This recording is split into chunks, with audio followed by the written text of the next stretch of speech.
Hello and welcome. Today we're delving into a serious and complex metabolic disorder called tumor lysis syndrome, often abbreviated as TLS. This condition can arise during the treatment of certain cancers, and understanding its mechanisms and management is crucial for healthcare professionals and patients alike.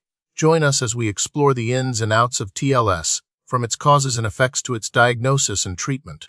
So, what triggers this cascade of events? The root cause of TLS lies in the rapid destruction of cancer cells.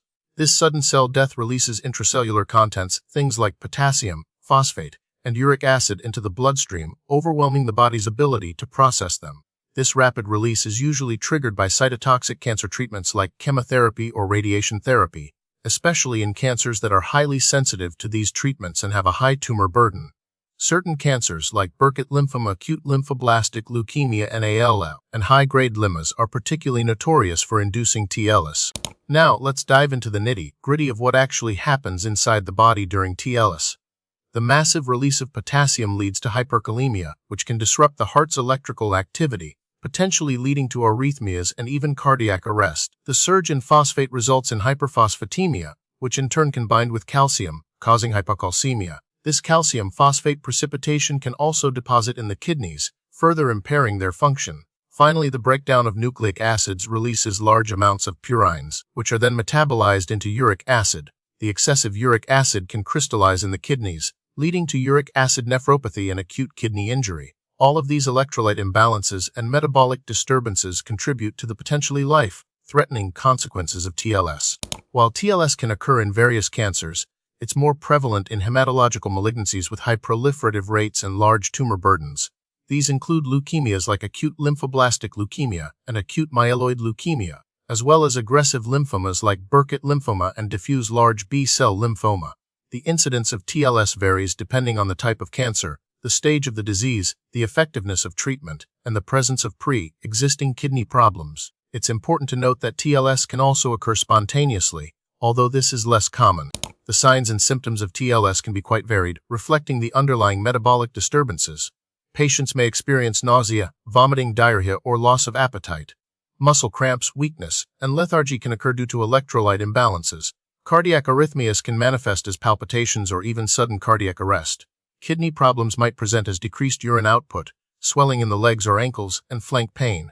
In severe cases, TLS can lead to seizures, coma, and ultimately death. It's crucial to be vigilant for these warning signs, especially in patients undergoing cancer treatment. Diagnosing TLS requires a combination of clinical suspicion and laboratory confirmation.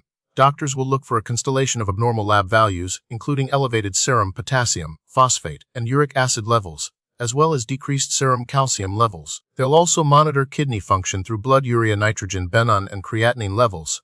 The Caro-Bishop definition is a widely used classification system for TLS, requiring 2 or more of these electrolyte or renal abnormalities within a 24-hour period before or 7 days after cytotoxic therapy. A clinical diagnosis of TLS is made when these lab abnormalities are coupled with clinical signs, such as cardiac arrhythmia, seizures, or acute kidney injury. While TLS is primarily classified as either laboratory TLS and meeting the Caro-Bishop lab criteria without clinical symptoms, or clinical TLS and meeting the lab criteria with clinical symptoms, it is also helpful to classify it based on the severity of the acute kidney injury caused by TLS. The severity of the kidney injury can be stratified using various staging systems, such as the Acute Kidney Injury Network and AKN, or Kidney Disease Improving Global Outcomes (DIGO) criteria.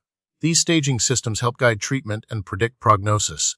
The treatment of TLS focuses on correcting the electrolyte imbalances, protecting kidney function, and preventing further metabolic complications. This often involves aggressive intravenous hydration to increase urine output and help flush out excess electrolytes and uric acid. Medications like resbiricase are used to rapidly break down uric acid, while allopurinol can be used to prevent its formation. Phosphate binders can help reduce phosphate levels in the blood.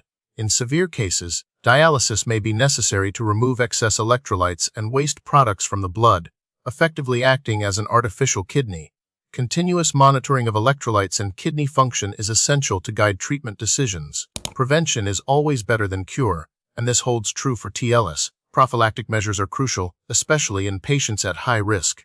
These measures include aggressive hydration before, during, and after cancer treatment, as well as the administration of allopurinol or resbiricase to prevent uric acid buildup, Careful monitoring of electrolytes and kidney function is also vital, allowing for early detection and intervention if TLS starts to develop. Risk stratification, based on tumor burden, cancer type, and pre-existing kidney function, helps identify patients who require more intensive preventive strategies.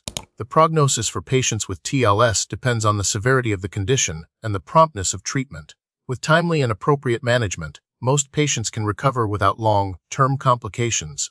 However, severe cases can lead to irreversible kidney damage, cardiac arrest, and even death. Recent research is focusing on developing more targeted therapies to prevent and manage TLS, as well as identifying biomarkers that can predict which patients are at the highest risk. Studies are also investigating the role of novel agents in preventing uric acid production and promoting its excretion.